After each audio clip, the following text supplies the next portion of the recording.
Tubahaye ikaze bakunzi ba Umurimbo TV, turabasuje cyane tubifurije kugubwa neza aho muherereye hose mu bice bigiye bitandukanye by'isi, mukaba mudukurikira umunsi ku wundi. Tubahaye karibu tujye kuganira rero muri za nsanganyamatsiko zacu nziza ziba zigamije kwibukiranya, guhugura no kugirana inama ku byadufasha kugira ubuzima bwiza, imibereho myiza, imibanire myiza ndetse n'iterambere. Mwese mudukurikira umunsi ku wundi, Imana igikomeza kubaha umugisha, turabakunda cyane pe.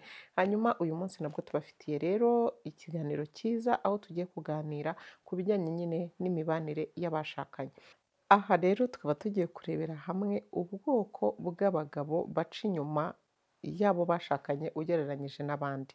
Ntimucikwe. Hari ikiganiro duherutse gusohora kivuga ku ndwara yo gufuha, uburyo abashakanye cyangwa se abakundana bagira ikibazo cyo gufuhirana, ariko ugasanga noneho byarenze rwa rwego rwo gufuha bisanzwe, kubera ko gufuhira uwo ukunda ni ibisanzwe kandi nta muntu utabigira, ariko noneho hari igihe bikura bigahinduka uburwayi, hanyuma nyuma yo guhinduka uburwayi rero bikaba icyo bita kubangamira abandi. Ni ukuvuga ukaba wabangamira mugenzi wawe, ibi ngibi rero bitera no gutandukana. Ikintu kibabaje rero, usanga akenshi abantu bafuha ni abanyamico mibi, ba bandi bafuha ku rwego rwo hejuru. Ni ukuvuga ngo akenshi aba ari umunyamico mibi, atekereza ko ibyo abona akora, atekereza ko na mugenzi we abikora no muri iyo sisiteme wenda abikoramo, ibi rero bikamutera guhangayika ndetse no guhangayikisha umukunzi we. Ikindi nanone kibabaje ni uko usanga hari igihe ufata igihe cyawe ufuhira umuntu, ugasanga uwo muntu ufuhira uramurenganya, nta kibazo cye, ahubwo wa wundi abantu badakeka akaba ari we munyamabi wakagombye gufuhirwa, ariko ugasanga nyine ntabwo abantu bazi amakuru y'uwo muntu ko ari we ushobora kuba ari mubi, ahubwo no kurenza na wa wundi ushobora kuba ukeka. Niyo mpamvu rero uyu munsi tugiye kubabwira abagabo bakunda guca inyuma cyane. Ibi byose impamvu tuba tubivuga rero, tuba tugira ngo turebere hamwe ahantu hari ibibazo n'uburyo tugomba gukemura ibyo bibazo, cyangwa se ubujyanama bwagufasha guca muri ibyo bibazo ku buryo bitaguhungabanya. Andi makuru meza abantu bacu beza, tubafitiye imyambaro myiza yiganjemo iya kinyafurika ku bagabo, abagore, abana. Iyi myambaro ikaba iri mu mabara meza atandukanye muri karite nziza. Iyo myambaro myiza ikaba irimo amashati meza ya kigabo adoze neza kandi mu matisi meza atandukanye, amakanzu y'abadamu, abakobwa, abajeni mama, ababyeyi bakuze, imyenda y'abana myiza, karite nziza buri kigero, amabatike meza ari mu mabara meza ndetse na karite nziza, amadira meza mu mabara meza na karite nziza. Akarusho idira akaba ari umwenda wambarwa ahantu hatandukanye kandi ukambarwa na buri muntu wese. Ni ukuvuga ngo abakobwa batoya, abajeni mama, abamama bakuze ndetse n'ababyeyi bari mu zabukuru, buri muntu wese yambara uyu mwenda ukamukwira kandi ukamwubahisha. Akandi karusho k'iyi myenda ni imyenda wambara mu bihe bitandukanye, kujya gutembera, kujya gusenga, kujya ahantu hose hatandukanye ushaka kwambara ukikwiza kandi ukumva wisanzuye. Iyi myenda irahari ku bwawe. Kubera ikoranabuhanga dukoresha uburyo bwa delivery, aho waba uherereye hose ibyo wahashye bikakugeraho mu buryo bworoshye kandi bwizewe. Ikindi, uramutse ufite modeli yawe wifuza ko twagukorera, twayigukorera kandi mu buryo bwizewe. Ku bindi bisobanuro mwahamagara nomero ziri muri screen cyangwa mukatugana mu nyubako yo kwa Makuza muri floor ya mbere, umuryango nomero 3, aho bakunze kwita muri Made in Rwanda. Murakaza neza. Reka dutangire n'umugabo wa mbere wishora mu busambanyi cyangwa se mu guca inyuma y'uwo bashakanye, kabone n'ubwo utaba ubimukekera cyangwa utaba usanzwe ubimuziho, ariko ndagira ngo nkubwire yuko niba ataranabikora ariko azabikora bitewe n'izi mpamvu.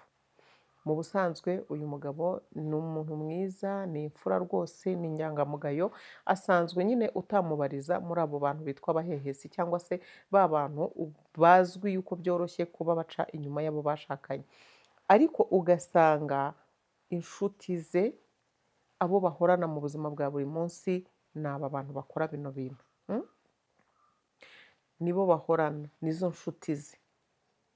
Uyu mugabo nawe arabikora.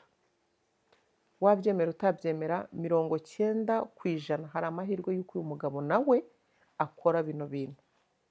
Niba atarabikora arenda kubikora. Igihe cyose nta kintu kibayeho cyatuma ahinduka, azabikora kandi cyane. Mu busanzwe nyine baravuga ngo mbwira abo mugendana nkubwira uwo uri we. Mu buzima busanzwe tubamo tugira abo tubana, nubwo abantu batanateye kimwe, batanahuje imico n'imyitwarire, ariko iyo ubona uri kugendana n'abantu bakora ibyo udashobora gukora, biroroshye cyane utandukana nabo mu buryo bworoshye, nubwo mutakwangana cyangwa se mutavuga ngo muri abanzi, mukaba muzajya muvugana ariko bikaba ari ibisanzwe atari ba bantu bitwa inshuti zawe cyangwa se muhorana. Ariko niba uri umugabo uhorana n'aba bantu, niba umugabo wawe ahorana n'aba bantu bazwiho izi ngeso, azaguca inyuma bidatinze. Imana ibikurinde, ariko nanone wenda mbere y'uko nkomeza inama najya aha ngaha, nakwisabira buri muntu wese kwirinda kugendana n'abantu bafite imico mibi y'ubwangizi, akirinda kuba inshuti yabo kugira ngo akomeze arinde ubunyangamugayo bwe, arinde imyitwarire ye myiza itaza ikangirika. Hari abantu usanga yumva nk'ikiganiro nk'iki akavuga ngewe ndiyizibana, ndikontorora, ndabizi neza ko nta wanjyana mu kintu ntashaka. Nshuti yanjye, inama nziza ahubwo ni uko wahindura umurongo ukirinda gukomeza kubana bya hafi cyangwa byimbitse n'abo bantu bafite iyo mico. Umugabo wa kabiri byoroha cyane guca inyuma y'uwo bashakanye ndetse no kwishora cyane mu gikorwa cy'ubusambanyi, ni umugabo wakennye cyane akaza gukira cyane. Aba bagabo baba baragize ubukene bakaza kubona amafaranga, akenshi umubare munini wabo bishora muri ibi bikorwa byo guca inyuma y'abo bashakanye. Tugeze ku mugabo wa gatatu byoroha cyane kuba aca inyuma y'uwo bashakanye. Uwo nta wundi rero ni wa mugabo cyangwa se ni ba bagabo bakora utuzi tubahuza cyane n'abagore mu buzima bwa buri munsi. Urugero, abagabo bakora nko muri massage, abagabo bakora mu tubari, ba manager b'amahoteli, abagabo bakora mu masalo y'abagore, abagabo bakora n'utundi tuzi tugiye dutandukanye tubahuza n'abagore. Ugasanga nyine umugabo akazi ke ni ugucuruza ibintu bijyanye n'abagore gusa, yambika abagore guhera ku mwenda w'imbere mpaka kugeza ku w'inyuma. Aba bagabo amahirwe menshi cyane ni uko baca inyuma y'abo bashakanye. Ku mwanya wa kane turahasanga ba bagabo bakunda cyane imibonano mpuzabitsina, hanyuma uyu mugabo akaba afite umugore w'umunebwe muri icyo gikorwa cyangwa se ukunda kumwima. Amahirwe menshi aba bagabo baca inyuma y'abagore babo, amahirwe menshi. Murumva yuko dushyira kuri pourcentage, ntabwo tuvuga ko ari 100%, sibyo?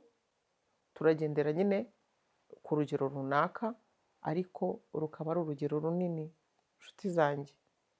Ku mwanya wa gatanu turahasanga abagabo basanzwe bikundira iki gikorwa, ariko bakaba bagira akazi gatuma baba kure y'imiryango yabo. Aba ngabo nabo baca inyuma pe, nta cyabibuza, nubwo yaba asenga akarara anasenga. Birangira bano bagabo birwanyeho hanze.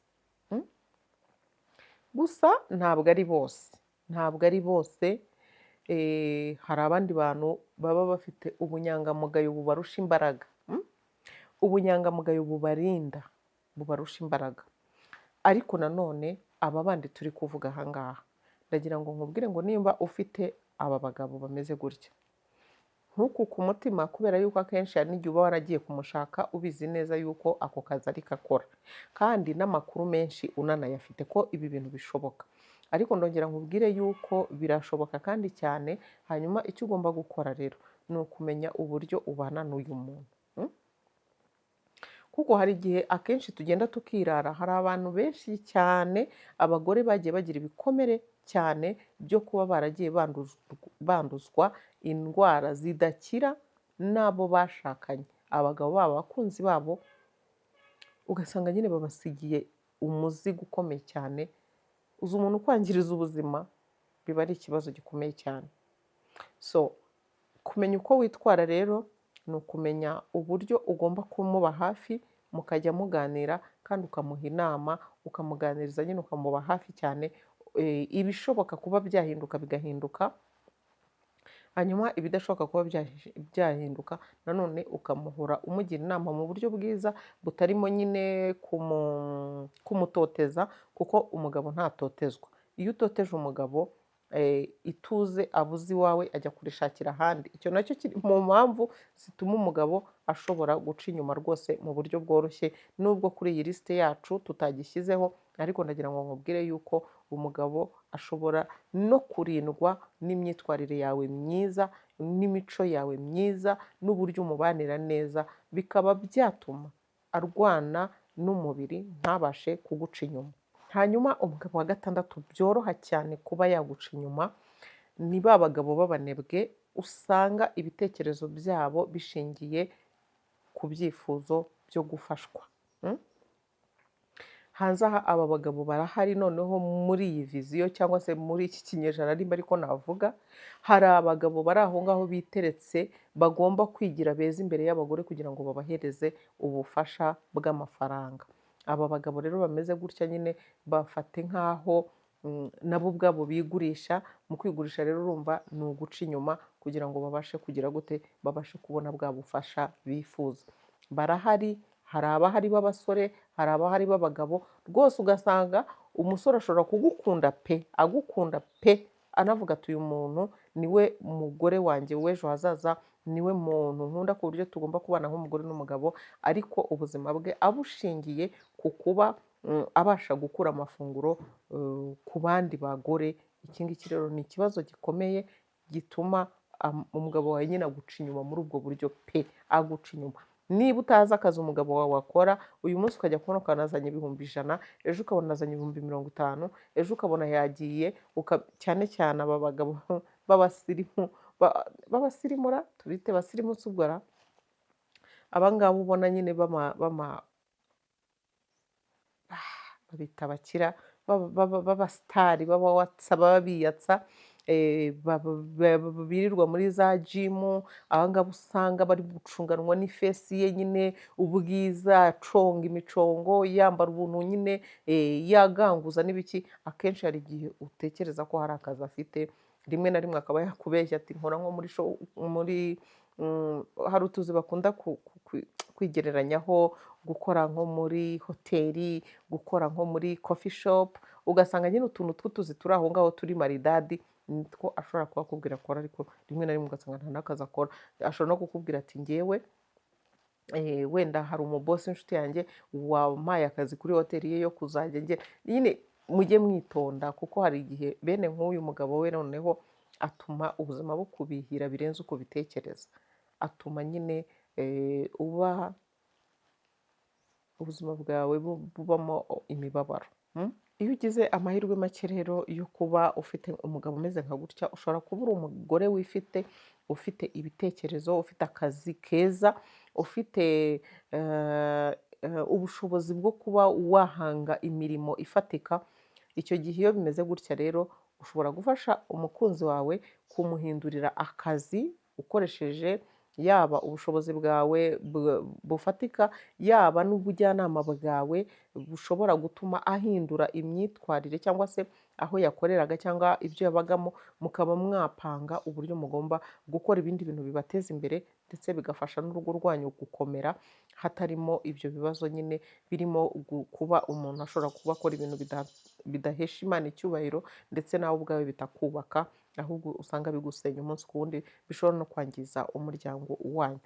Mujye mugerageza rero mubyiteho, mubirebe, mubimenye. Igihe cyose cyane cyane nk'aba bantu bari gushaka muri iki gihe birababaje, abantu barahindutse. Uyu munsi ushobora gusanga umugabo wawe nta kandi kazi agira usibye wenda kuba ari umutinganyi. Ibi bintu by'ubupede biri mu miryango, bireze kandi bifite imbaraga ziteye ubwoba. Ugasanga ufite umugabo wawe yirirwa apeta abantu bakamwishyura, we ntuzi ngo akora iki, cyangwa nawe yirirwa bamupeda bakagira gute bakamwishyura, we ntuzi ngo. Nyine ibintu biteye ubwoba. Nituvuga ngo hanze aha hari ibintu biteye ubwoba, ndagira ngo mbabwire ngo mujye mwumva yuko bihari koko. hari abakora ibijyanye n'imyuka mibi bakura amafaranga nyine muri izo mbaraga zidasanzwe, ibi ngibi bigashobora gushyira ubuzima bwawe mu kaga. Mukobwa mwiza uzi ngo wakunze, ugiye gushaka, ikintu cyitwa kumenya amakuru ahagije ku mukunzi wawe ni ikintu mukwiye kujya mwitaho cyane, ni ikintu ukwiye kujya witaho cyane wivuye inyuma, ukamenya ubuzima bwe. Wenda izi manza zihora hanze aha ngaha n'induru n'ibibazo bitandukanye by'abantu birirwa batuburirwa, ugasanga ngo buri bucye ubukwe buba, umenye ko umuntu ari umutinganyi. Buri bucye ubukwe buba, umenye ko umuntu yayogoje abantu abiba. Buri bucye ubukwe buba, umenye ko umuntu yagusikamingaga, nyine yarakubeshye n'ibirebire. Umuntu ni mugari nyine, turabeshya umunsi ku wundi yego, ariko nibura niba umenyanye n'umuntu, umuntu ngo ni umudiyasipora, dore nibyo bikoze ku bantu. Kuba umuntu ari umudiyasipora ntabwo bisobanuye yuko ubundi dayeri mureke, kubera igihe tugezemo ni igihe gikomeye, isi yarahindutse. Buri wese yabonye, nimba sinzi imvugo ivuga ngo hari hakingirije ngo ahera, ibintu nk'ibyo ngibyo mbabare byose bimetiriza, ariko ubu ngubu buri muntu wese yahawe amahirwe, yabonye izuba. Navuga ko abagore bavuye mu bikari, hari amahirwe menshi y'uko yaba umugore yaba umugabo agomba gukora kugira ngo yirwaneho. Rwanya imbaraga zigutuma udipendinga ku bandi bantu, guhora urarikiye ngo nzabona ngo umukire, ngo umugabo w'umudiyasipora, ngo sinzi ngo umugore ngo w'umudiyasipora, ugasanga ibi bintu biri gutuma ubwonko bwawe budakora, udakora icyo wakagombye gukora, ahubwo ukangiza ubuzima bwawe udasize na sosiyete. Dukore cyane, noneho nubona umuntu mukundana ni byiza, ubone n'umwanya wo kwita kureba ibishobora kwangiza ubuzima bwawe, ubashe nyine kubifatira umwanya, atari uguhuma uhumishijwe n'irari ry'ibyo bintu uri gukurikira, ibindi ntubihe agaciro, kandi ibyo udahaye agaciro ari byo biri bwangiza ubuzima bwawe, ugasanga nyine n'ubundi byose waruhiye ubusa cyangwa wababariye ubusa. Reka mbashimire mwese mwadukurikiye, reka nshimire mwese mukunda inama zacu, reka nshimire mwese mukoresha ubwonko bwanyu n'ubwenge bwanyu kugira ngo mukomere ku buzima bwanyu. Imana ibarinde, ibakize ibibi, ibakize ababi, ibarinde ubukene, hanyuma ibahe ubuzima bwiza buzira umuze. Tuzasubire ubutaha. Bye. Imana ibarinde. Ndabakunda.